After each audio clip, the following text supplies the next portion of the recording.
Jeeva cinema நேயர்களுக்கு வணக்கம். நான் உங்கள் சுஷீந்திரன். தமிழ் சினிமா எப்போ வந்து புது புது கண்டென்ட் கொடுப்பாங்க, புது புது ஃபிலிம்ஸ் கொடுப்பாங்கன்னு சொல்லிட்டு அவளை வெயிட் பண்ணிக்கிட்டே இருந்தோம். 2024 இந்த வருஷம் வந்ததுலேருந்து நம்மளுக்கு வந்து ஒரு சாலிடான கண்டென்ட்டில் வந்து ஒரு நல்ல படங்கள் அமையவே இல்லை. ஏன்னா பொங்கல் டைமில் வந்து கேப்டன் மில்லர் வந்துச்சு, அதுவும் வந்து ஆவரேஜாக போச்சு. அயலான் வந்துச்சு, அயலானும் ஆவரேஜாக தான் போச்சு. அதுக்கப்புறமா வந்து பெரிய எதிர்பார்ப்பில் வந்து லால் சலாம் வந்துச்சு. அது என்ன நடந்துச்சுன்னு உங்களுக்கே தெரியும். ஏன்னா படம் பெருசாக போகலை. படத்துக்கு மேலே வந்து நிறைய ஒரு நெகட்டிவ் விமர்சனம் தான் வந்துகிட்டு இருந்துச்சு. பாசிட்டிவாக எந்த ஒரு வட்டாரத்துலையும் வரவே இல்லை. ஈவன் ரஜினி ஃபேன்ஸுக்கு கூட வந்து அந்த படம் வந்து அவ்வளோ சாட்டிஸ்ஃபேக்ஷன் இல்லைன்னு தான் சொல்லிட்டு இருந்தாங்க. ஸோ எதுடா நல்ல படம் வரப்போகுது அப்படின்னு பார்க்கும்போது தான் ரீரிலீஸாக பண்ணி தாக்கிட்டே இருந்தாங்க. இப்போ வந்து கில்லி ரீரிலீஸ் பண்ணி வந்து ரொம்ப அட்டகாசமாக ஓடிட்டு இருக்குது இப்போ தேட்டரில். அதாவது கூட்டம் கூட்டமாக புது படம் பார்க்குறது மாதிரியே வந்து கூட்டம் கூட்டமாக போய் பார்த்துட்டு இருக்காங்க. ஃபேமிலி ஆடியன்ஸ்லேருந்து யங்ஸ்டர்ஸ் வரையும் எல்லாருமே வந்து பார்த்த படமாக இருந்தாலும் ஒரு படத்துக்கு ஃபேமிலியோடு போனால் கண்டிப்பாக வந்து 2000 கிட்ட செலவாயிருங்க. 2000 மேலே வச்சு அதாங்க கரெக்டாக படம் பார்த்துட்டு ஸ்நாக்ஸ் சாப்பிட்டுட்டு வெளியில் வரும்போது ட்ராவல் பண்ணுறதுக்கு எல்லாமே சேர்த்து ஒரு 2000 2500 வைக்கணும். கில்லி படமாக இருந்தாலும் பரவாயில்ல, பார்த்த படமாக இருந்தாலும் பரவாயில்ல, நாங்கள் போவோம், நான் போய் என்ஜாய் பண்ணுவோம் அப்படின்னு சொல்லிட்டு எல்லா சாங்குக்கும் ஃபேமிலியோடு சேர்ந்து செம்ம வைபிங் பண்ணிகிட்டு இருக்காங்க. ஏகப்பட்ட வீடியோஸ் நீங்களே சோஷியல் மீடியாவில் பார்த்துருப்பீங்க. அதெல்லாம் தாண்டி எப்போடா நம்மளுக்கு நல்ல படங்கள் கொடுப்பீங்க அப்படின்னு சொல்லிட்டு நம்ம வெயிட் பண்ணிக்கிட்டே இருந்த டைம்லாம் போய் இப்போ வந்து ஒரு நல்ல படம் வரப்போகிற மாதிரி ஒரு அறிகுறி நம்ம நல்லாவே தெரியுது. என்ன காரணம்னு பார்த்தீங்கன்னா, இப்போ ரீசெண்டாக வந்து ஒரு ட்ரெய்லர் வந்துச்சு. இந்த படத்தோட போஸ்டர் வந்து நம்மளை வந்து திரும்பி பார்க்க வச்சுட்டு தான் சொல்லணும். ஆனால் திரும்பி பார்க்க வச்சதுக்கு காரணம் வந்து ஃபஸ்ட்டு அதில் வந்து வேற ஒரு ஹீரோ நடிச்சிருந்தாரு. பட் இப்போ வந்து ஹீரோவை மாற்றி அதுக்கப்புறம் வேற ஒருத்தர் நடிச்சிட்டு இருக்காரு. உங்களுக்கே புரிஞ்சிருக்கும்னு நினைக்கிறேன். ஸ்டார் படத்தோட போஸ்டர் பற்றி தான் நான் சொல்கிறேன். நான் ஸ்டார் படத்தில் வந்து ஃபஸ்ட்டு வந்து ஹரிஷ் கல்யாண் பண்ணுறதா இருந்துச்சு. நீங்களே பார்த்துருப்பீங்க. ஹரிஷ் கல்யாண் வந்து தளபதி ரஜினியோட கெட்டப்பில் இருக்கிற மாதிரியும், அதுக்கப்புறம் கமல்ஹாசன் கெட்டப்பில் இருக்கிற மாதிரியும், அதுக்கப்புறம் ஷாருக் கானோட கெட்டப்பில் இருக்கிற மாதிரியும் வந்து 3 போஸ்டர் வந்துருந்துச்சு. 3 போஸ்டருமே வந்து ரொம்ப ஒரு பாராட்டுற மாதிரி தான் இருந்துச்சு. ஹரிஷ் கல்யாண் பாடுற பரவாயில்ல, சூப்பராக பண்ணுறாரு, அவர் வந்து நல்ல ஒரு எஃபர்ட் போட்டு டிஃப்ரெண்டான கேரக்டர்ஸ் மாதிரிலாம் பண்ணுறாரு, ஓகே இந்த படத்தில் வந்து அவர் வந்து ஒரு ஸ்டாராக நடிக்க போகிறாரு அப்படின்னு சொல்லிட்டு பார்க்கும்போது ஒரு மாதிரி டிஃப்ரெண்ட்டாக இருந்துச்சு. திரும்பி பார்க்க வச்சாங்க. டைரக்டர் வேறு யாரும் இல்லை, பியா பிரேம காதல் எடுத்தவர் தான் வந்து எலன் தான் வந்து இந்த படத்தையும் டைரக்ட் பண்ணுறாரு. ஸோ இந்த படத்தோட போஸ்டர் வந்து எப்போ ரிலீஸ் ஆச்சுன்னு பார்த்தீங்கன்னா, கரெக்டாக வந்து இந்த கோவிட் டைம் கிட்ட ரிலீஸ் ஆச்சுங்க. கோவிட் டைமில் வந்து ஷூட்டிங்கில் ஸ்டார்ட் பண்ணியிருக்காங்க போல இருக்குது. ஆனால் பெருசாக வந்து ஹரிஷ் கல்யாண்னால வந்து இல்லை கோவிட்னால வந்து இன்றைக்கி இந்த படமும் பாதிக்குது, அதுக்கப்புறம் மற்ற படமும் பாதிக்குது அப்படின்னு சொல்லிட்டு அவர் வந்து ஏதோ ஒரு காரணத்தினால வந்து படத்தை விட்டு வெளியில் விலகிட்டார். அதுக்கப்புறம் யாரை வச்சு பண்ணலான்னு பார்க்கும்போது தான் வந்து கவின் அப்ரோச் பண்ணியிருக்காங்க.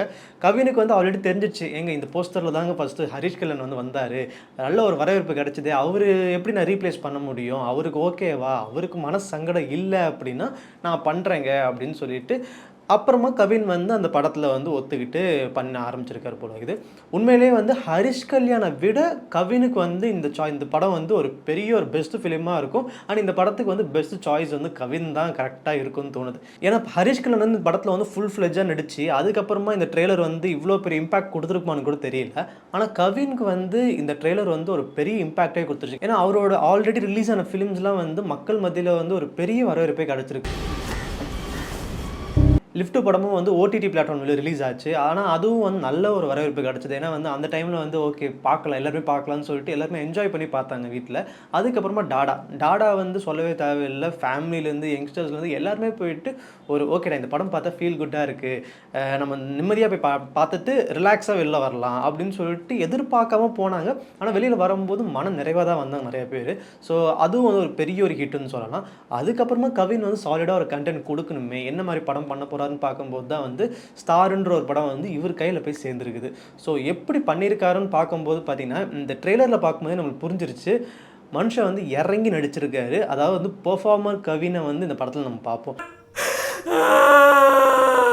ஒரு மிடில் கிளாஸ் பையன், எந்த ஒரு பேக்ரவுண்டுமே இல்லாத ஒரு பையன் வந்து சினிமா ஆசையில் வந்து அங்கே இங்கேன்னு அலைஞ்சு சினிமா சான்ஸ் கிடைக்கும், நம்மளுக்கு வந்து ஸ்டார் ஆகணும், நம்ம அதுக்கெலாம் என்னென்ன பண்ணணும் அப்படின்னு சொல்லிட்டு எல்லா யங்ஸ்டர்ஸ் மத்தியிலையும் வந்து ஒரு ஆசை இருக்கும் பார்த்தீங்களா, நம்ம இப்படி பண்ணணும், நம்ம ஃபேமஸ் ஆகணும், நம்ம முகம் வந்து அங்கே தெரியணும், நம்ம இத்தனை பேர் பாராட்டணும் அப்படின்னு சொல்லிட்டு ஒரு மிடில் கிளாஸ் பையன் வந்து என்னென்னலாம் ஆசைப்படுவானோ, என்னென்னலாம் கஷ்டப்படுறானோ, முக்கியமாக வந்து இந்த மீடியா ஃபீல்ட் சினிமா ஃபீல்டில் வந்து எவ்வளோ கஷ்டப்படுறான்னு சொல்லிட்டு இந்த 2 நிமிஷம் ட்ரெய்லர்லேயே நம்மளுக்கு காட்டிட்டாங்க. அவள் படத்தில் வந்து இன்னும் எவ்வளோ எவ்வளோ விஷயங்கள் இருக்கும். அதாவது வந்து இந்த கதை வந்து ஒன்றும் பெரிய ஒரு புது கதையெல்லாம் கிடையாதுங்க. ஆல்ரெடி வந்து பல வருஷமாக வந்து போட்டு தேய்ச்சி அரைச்ச ஒரு கதை மாதிரி தான் தெரியுது. ஆனால் அரைச்ச ஒரு கதையாக இருந்தாலும் இன்ஸ்பைரிங்காக எடுத்தா ஸ்க்ரீன் பிளேயில் மட்டும் சாலிடாக கண்டென்ட் கொடுத்துட்டாங்க. அதுக்கப்புறமா வந்து எந்த ஒரு இடத்துலையும் வந்து முகம் சுளிக்கிற மாதிரியோ போர் அடிக்கிற மாதிரி இல்லாத காட்சிகளை பொருத்திட்டாங்க. அதுக்கப்புறமா வந்து மக்கள் மனசில் வந்து கனெக்ட் ஆகிற மாதிரி விஷயங்கள்லாம் வந்து படத்தில் வச்சுட்டாங்கன்னு வச்சுக்கோங்களேன்.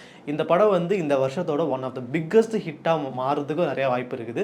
ஸோ காரணம் வந்து படத்தில் மியூசிக்கும் சரி, அதுக்கப்புறமா கவினோட பெர்ஃபார்மன்ஸும் சரி, சினிமாட்டோகிராஃபி சரி, அதுக்கப்புறமா இந்த ட்ரெய்லரில் இருக்க கட்ஸுங்க. முக்கியமாக வந்து இந்த ட்ரெய்லர் நம்ம பார்க்க தூண்டிக்கிட்டே இருக்கிறது காரணம் வந்து அந்த ட்ரெய்லரில் இருக்க கட்ஸ் தான். எடிட்டர் சும்மா வேறு லெவலில் பண்ணியிருக்காரு. அந்த அளவுக்கு இறங்கி ஓகே இதான் கதை, படத்தில் வந்து இதான் கதை, இந்த மாதிரி சுவாரஸ்யமான விஷயங்கள்லாம் இருக்குது, இதை விட இன்னும் அதிகமான சுவாரஸ்யமான விஷயங்கள்லாம் இருக்குது. அவ்வளோ கிறிஸ்பாக கட் பண்ணியிருக்காங்க. ஏன்னா வந்து சாங் வந்து எந்த இடத்துல ப்ளேஸ் பண்ணணும், அதுக்கப்புறமா எந்த ஷாட்டை எங்கே காட்டலாம், அதாவது வந்து எல்லாத்தையும் நம்ம காட்டிடக்கூடாது அப்படின்னு சொல்லிட்டு கரெக்டாக என்னென்ன இடத்துல என்னென்ன வேணுமோ பக்காவாக பண்ணியிருக்காங்க. அதனாலே வந்து ட்ரெய்லர் வந்து மீண்டும் மீண்டும் பார்க்க தூண்டிக்கிட்டே இருக்குது. ஏன் நானே வந்து அந்த ட்ரெய்லரை வந்து ஒரு 10 வாட்டிக்கு மேலே பார்த்தாச்சு. ஏன்னா அந்த அளவுக்கு ஒரு ஆர்வத்தை தூண்டி விட்டுருக்குதான் சொல்ல முடியும் அந்த ட்ரெய்லரு. ஸோ படம் எப்போ ரிலீஸ் ஆகும்னு சொல்லிட்டு ரொம்பவே ஈகராக வெயிட் பண்ணிட்டு இருக்கோம். அதுவும் இல்லாமல் கவினோட அந்த டைலாக்ஸ்லாம் வந்து கண்டிப்பாக என் மூஞ்சியை நீங்கள் பார்ப்பீங்கடா அப்படின்னு சொல்லிட்டு முன்னாடி ஒரு கெட்ட வார்த்தையை போட்டுட்டு அதுக்கப்புறமா இது பண்ணுறாங்க. அது கெட்ட வார்த்தைன்னு சொல்கிறத தாண்டி எமோஷன். ஏன்னா எனக்கு கிடைக்க வேண்டிய இடத்த வந்து நீங்கள் எவனோ ஒருத்தனுக்கு கொடுக்குறீங்களே, எவனோ வந்து ஒரு நெப்போட்டிசம் பண்ணுறவனு கொடுக்குறீங்களே அப்படின்னு சொல்லிட்டு அந்த ஒரு ஆதங்கமாகவும் இருக்கலாம், இல்லாட்டி வந்து கோவமாகவும் இருக்கலாம், இல்லாட்டி சான்ஸ் வாங்கி தரேன்னு சொல்லிட்டு எத்தனை பேர் ஏமாற்றிட்டு இருக்காங்க. ஸோ அந்த மாதிரி ஒரு ஏமாற்றத்தின் கோவமாக கூட இருக்கலாம். அதனால் வந்து அந்த மாதிரி இடத்துல வந்து கெட்ட வார்த்தை போடுறதுன்றது கண்டிப்பாக தேவை. ட்ரெய்லரில் கெட்ட வார்த்தை இருக்குது, ஆனால் படம் பார்க்கும்போது கண்டிப்பாக வந்து அது சென்சாரில் மியூட் பண்ணிடுவாங்க. ஸோ அதுபடி பிரச்சனை இல்லை. மற்றபடி இந்த படம் வந்து ஃபேமிலியோடு பார்க்குற ஒரு படமாக தான் அமையும். ஏன்னா கவினும் வந்து சூஸ் பண்ணுற ஸ்கிரிப்ட் எல்லாமே வந்து ரொம்ப யூனிக்காக பார்த்து செலக்ட் பண்ணி தான் சூஸ் பண்ணுறேன். வர எல்லா கதையும் ஒன்று சூஸ் பண்ணிட்டுலாம் இல்லை. ஸோ ரொம்ப யூனிக்கான ஒரு கதை தான் சூஸ் பண்ணுறாரு. ரீசெண்டாக கூட அவர் வந்து ஒரு சில கான்ட்ரவர்சியில் மாட்டினார். என்ன மாதிரி கான்ட்ரவர்சினா, ஷூட்டிங் ஸ்பாட்டுக்கு லேட்டாக வராரு, இவர் வந்து அடுத்த சிம்பு அப்படின்னு சொல்லிட்டு நிறைய பேர் அவரை வந்து வேறு மாதிரி இது பண்ணாங்க. ஸோ அவங்கவுங்க பிரச்சனை அவங்களுக்கு தான் தெரியும். நம்மளுக்கு எதுவுமே வந்து டீட்டெயிலாக தெரியாமல் நம்ம வந்து இவங்க அப்படி அவங்க இப்படின்னு சொல்லிட்டு ஒரு சோஷியல் மீடியாவில் வந்து தப்பாக பேச ஆரம்பித்து அது அப்படியே பரவ ஆரம்பித்து அவரோட லைஃபே வந்து வேறு மாதிரி மாற்றிடக்கூடாதுல்ல. ஏன்னா ஃபார் எக்ஸாம்பிள் வந்து அஸ்வின் குமார்னு சொல்லிட்டு உங்களுக்கு தெரிஞ்சிருக்கும், குக் வித் கோமாளிலாம் வந்திருப்பார். அதுக்கப்புறம் ஒரு சில படங்கள் நடிச்சிருக்காரு. ஸோ அவர் வந்து ஒரு ப்ரெஸ் மீட்டில் வந்து வாயை விட்டதுக்கு காரணம் அப்படியே ஸ்ப்ரெட் ஆகி ஸ்லீப்பிங் ஸ்டார், அதாவது வந்து கதை கேட்டால் தூங்கிடுவேன் அப்படின்னு சொல்லிட்டு சொன்னதுக்கு அப்புறமாலேருந்து அவர் அப்படியே போட்டு டம்ப் பண்ணி இப்போ அந்த மனுஷன் வந்து எந்த படம் பண்ணிகிட்டு இருக்காரு, என்ன மாதிரி இதெல்லாம் பண்ணுறாருன்னு கூட எனக்கு தெரியவே இல்லை. ஸோ அதனால் வந்து கவினையும் வந்து டம்ப் பண்ண நினைக்கிறாங்க நிறைய பேர். ஆனால் கவின் வந்து உண்மையிலேயே ஒரு ஹார்ட் ஒர்க்கிங்கான ஒரு பர்சன், அவ்வளோ ஒரு இன்ஸ்பைரிங்கான ஒரு பர்சனும் கூட. ஏன்னா சாதாரண மிடில் கிளாஸ் ஃபேமிலியிலிருந்து எந்த ஒரு பேக்ரவுண்டுமே இல்லாமல் இப்போ மீடியாக்குள்ளே வந்து சினிமாக்குள்ளே வந்து அவர் வந்து அச்சீவ் பண்ணுறதுக்கு என்னெல்லாம் ஸ்ட்ரகிள் பண்ணுறாரு அப்படின்ற விஷயம் வந்து நம்ம கண் கூட பார்த்துட்டு தான் இருக்கோம்.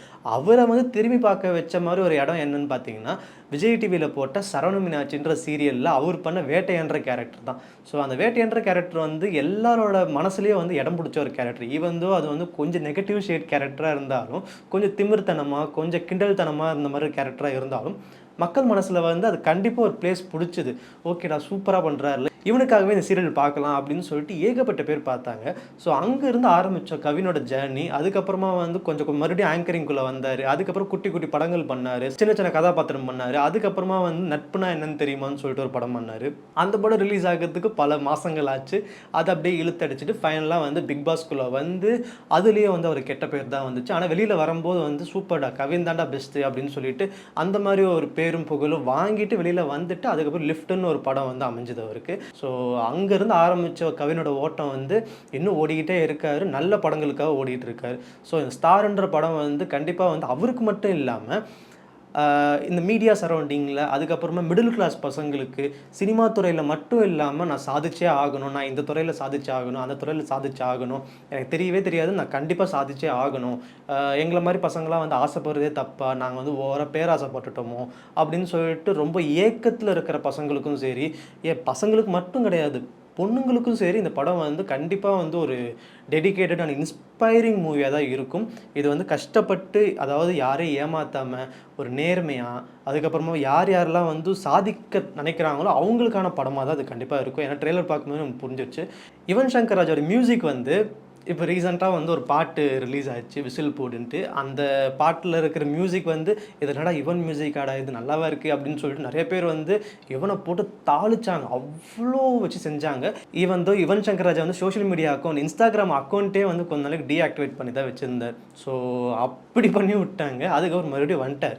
ஸோ அப்படி போட்டு தாளிச்ச யுவன் சங்கர் ராஜாவை வந்து இந்த ட்ரெய்லர்லேருந்து வந்து ரொம்ப பாராட்டுறாங்க. ஏன்னா வந்து மியூசிக் எந்த மாதிரி போடணுமோ, எந்த அளவுக்கு வந்து ஒரு கூஸ் பம்சிங்காக இருக்கணுமோ, அதுக்கப்புறமா வந்து ஒரு உணர்ச்சியை தூண்டுற மாதிரி இருக்கணுமோ, அந்த மியூசிக் வந்து இந்த ட்ரெய்லர்லேயே இருக்குது. அப்போ ட்ரெய்லரில் 2 நிமிஷம் ட்ரெய்லர்லேயே வந்து இந்த மாதிரி மியூசிக் போட்டிருக்காருன்னா, அப்போ ஹோல் அந்த மூவிலே வந்து எப்படி போட்டிருப்பார். ஸோ யோசிச்சு பார்க்கும்போதே வந்து படம் எப்படா ரிலீஸ் ஆகும் அப்படின்னு சொல்லிட்டு ஒரு ஆர்வத்தை தூண்டி விட்டுருக்குது. அப்புறமா வந்து படத்தில் வந்து சினிமாட்டோகிராஃபியும் ரொம்ப ரிச்சாக இருக்குது. எந்த மாதிரி காட்டணுமோ கரெக்டாக காட்டியிருக்காங்க. அதுக்கப்புறமா வந்து வேலை தேடி அலையிறது, சான்ஸ் தேடி அலையிறது, ஒருத்தங்கிட்ட போய் கெஞ்சுறது, சார் ஒரே சான்ஸ் தாங்க சார் அப்படின்னு சொல்கிறது. இன்னும் ஒரே ஒரு சான்ஸ் மட்டும் கொடுங்க சார், நான் நல்லா பண்ணுவேன் சார். அதுக்கப்புறம் முக்கியமாக வந்து ட்ரெய்லர் முடியும் போது கடைசியாக ஒரு டைலாக் முடிக்கிறாங்க. வயது முதிர்ந்த போதிலும், வலிகள் மிகுந்த போதிலும், வலிமை குறைந்த போதிலும் வீரன் வாள் தெரிப்பதை நிறுத்துவதில்லை அப்படின்னு சொல்லிட்டு ஒரு பவர்ஃபுல்லான ஒரு வசனத்தை வச்சு தான் முடிச்சிருக்காங்க. ஸோ அதை கேட்கும் போதே வந்து ஓகே இது சாதிக்க வேண்டியவன், அதுக்கப்புறம் சாதிக்க நினைக்கிறவனுக்கான படம் இது அப்படின்னு சொல்லிட்டு, ஏன் ஒவ்வொருத்தவங்க மனசுலேயே வந்து நம்ம சாதிச்சே ஆகணும், நம்ம இப்படி பண்ணணும், அந்த மாதிரி பிஸ்னஸ் பண்ணணும், நம்ம சினிமாவில் அச்சீவ் பண்ணணும், டாக்டர் ஃபீல்ட் அச்சீவ் பண்ணணும், அதுக்கப்புறம் போலீஸ் ஃபீல்ட் அச்சீவ் பண்ணணும்னு சொல்லிட்டு எத்தனை பேர் என்ன ஓட்டம் ஓடிட்டு இருக்காங்க. ஸோ அவங்களுக்கான படம் தான் இது. கண்டிப்பாக இந்த கவினோட ஸ்டார் படம் வந்து தமிழ் சினிமாவுக்கு வந்து ஒரு நல்ல பேரே வாங்கி கொடுக்குன்னு நினைக்கிறேன். ஏன்னா வந்து 2024 போகிறதுலேருந்து ஒரு நல்ல ஒரு கண்டென்ட்டே வரல. இந்த படம் வந்து நாங்கள் நல்லா கண்டென்ட் கொடுப்போம்டா அப்படின்னு சொல்லிட்டு எல்லாத்துக்கும் தெரிகிற மாதிரி ஒரு படமாக இருக்கும். ஸோ மலையாளம் இண்டஸ்ட்ரி மட்டும்தான் நல்ல படம் கொடுப்பாங்க அப்படின்லாம் கிடையாது. ஏன் அவங்களும் மோசமான படங்கள் கொடுத்துருக்காங்க, நல்ல படங்களும் கொடுத்துருக்காங்க. அதே மாதிரி தமிழ் சினிமாவும் ஒன்று சும்மா கிடையாது, நல்ல படங்களும் கொடுத்துருக்காங்க. இதுக்கு மேலேயும் கொடுப்போம். என்ன அப்பப்போ வந்து யானைக்கும் அடி சறுக்குன்னு சொல்லுவாங்க பார்த்தீங்களா? ஸோ அந்த மாதிரி தான் இப்போ போயிட்டுருக்கு. ஸோ கண்டென்ட் இல்லாமல் இல்லை. இதுக்கு மேலே வந்து 2024 செகண்ட் ஹாஃபுக்கு அப்புறமா வந்து கண்டிப்பாக வந்து நல்ல படங்கள் வர காத்துக்கிட்டு இருக்கு. இந்த படம் ஸ்டார் படமும் சரி, அதுக்கப்புறமா வந்து கோட், அதுக்கப்புறம் தங்கலான், தனுஷோட நடிப்பில் தனுஷோட டைரக்ஷன் வந்து ராயன் சொல்லிட்டு ஒரு படம் வரப்போகுது. இந்த மாதிரி நிறைய காத்துக்கிட்டு இருக்குது. ஸோ வெயிட் பண்ணி பார்ப்போம் என்னென்ன படங்கள் என்ன மாதிரி சம்பவங்கள்லாம் பண்ண போகுது, எந்த மாதிரி வந்து தமிழ் சினிமாவோட தலையெழுத்தே மாற்ற போகுதுன்னு சொல்லிட்டு நம்ம வெயிட் பண்ணி பார்ப்போம். ஸோ இதே மாதிரி சுவாரஸ்யமான தகவலுக்கு ஜீவா சினிமா சேனல் சப்ஸ்கிரைப் பண்ணுங்கள், லைக் பண்ணுங்கள், ஷேர் பண்ணுங்கள்.